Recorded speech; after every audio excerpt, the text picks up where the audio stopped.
What's going on, guys? Got this Acura RDX turbo on the dyno today. Gonna be dyno tuning this on Hondata Flash Pro. Just married it to the car and got some baseline pulls on it to see where we're at before the dyno tune. And for guys that don't own RDXs, you might be asking yourself, why would somebody dyno tune an RDX? Okay, so I hopped in the car, a little more quieter in here. So if you're asking yourself, why do you got an RDX on the dyno? Why are you tuning that? Well, we're gonna make more power. No, we're not expecting a 200 horsepower increase, but you know, with cars like this, from my experience dealing with customers over and over and over and over again, there's two situations. Either the guy just wants more power flat out, or we see a lot of customers that will own this type of vehicle or own, you know, like a stock Civic, and they just have owned it maybe for a couple of years, and they want it to feel like a completely, you know, different car. They want it to feel new. They want it to feel, you know, that little kick. So, you know, this is a good example on one of those cars. I don't know the full background of how long the guy has owned it. You know, I don't know if he just bought it and he's just looking for more power. But we're going to make some more power nonetheless. After we're done tomorrow, I will call him or email him, and I'm going to ask him if he feels the difference. Maybe I'll wait a couple days, and what ultimately that's going to do is, I don't personally own one of these vehicles, so I've tuned them before, but I like to get the customer's feedback so I can give that to other customers. And one of the questions that I do get a lot in this type of situation, this type of vehicle, is, well, is a dyno tune, am I going to feel a difference? Is it going to be that big of a difference? So I like to pass that along to my customers. Usually with this car and this setup and being turboed from the factory, yes, you will feel the difference. So, but I like to get real customers' feedback on that. So I got my base pulls, know where we're at before the dyno tune. I'm going to get cracking on it and get some videos and go from there. We've been busy. We're open. The doors are closed up front. We're by appointment only. If you show up without an appointment scheduled, we won't let you in. That's about it. So stay tuned.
What's up, guys? So I want to do a quick recap. The red line is the first run that we started off with. You see it made 205 foot-pounds of torque, and the blue line is where we ended up at 231. Now the big thing to remember, that's a nice gain, number one. The other thing to remember is you have to, if you look in certain areas, what we're going to see on what we pick up, it's even a little bit more. So, you know, that's what we call the power band throughout the whole system. Let me flip over here, look through my camera, get over here to the power.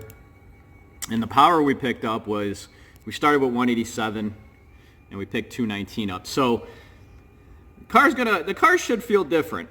And actually I talked to the customer late last night, and he said it definitely feels stronger, and he actually saw an increase in his gas mileage. He said he picked up four extra miles, it said, on his car. So pretty nice increase. I definitely say, I mean, in my opinion, I think it's worth it. You know, of course, this always comes down to, you know, it's your money, so you have to kind of make that decision. The other thing too, before anybody, you know, says, I don't, you know, a dyno is a tool. Each dyno reads different. So, you know, 187 might be lower than what other guys are making on other dynos, but as I stated, every dyno is different. A dyno is just a gigantic tool for me to calibrate the car. It's easy to mess around and manipulate numbers, dyno numbers. That's why I don't post a lot of dyno numbers, because they really don't mean shit to a point, unless you have a baseline. And you see the baseline that he has, you know, 187 to 219. So it's a nice gain. I'm really interested in, flip this camera around. I'm really interested in seeing what other upgrades will bring to this chassis.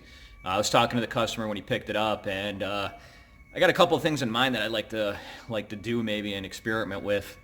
You know, I said maybe I can use this car to test some things out on the dyno to see what we can pull out. Besides that, overall, pretty good pickup. I think the customer will be happy in the long run. Like I said, I touched base with him yesterday night, and he said he already feels the difference, so it's a plus. If anyone has any questions, of course, as I always say, you can comment down below. Our info is down below. We're easy to get a hold of. We're easy to reach. The phone number behind me is mirrored, in case you can't read it. 708-599-5884. Hopefully everyone enjoys the day. Take care, guys.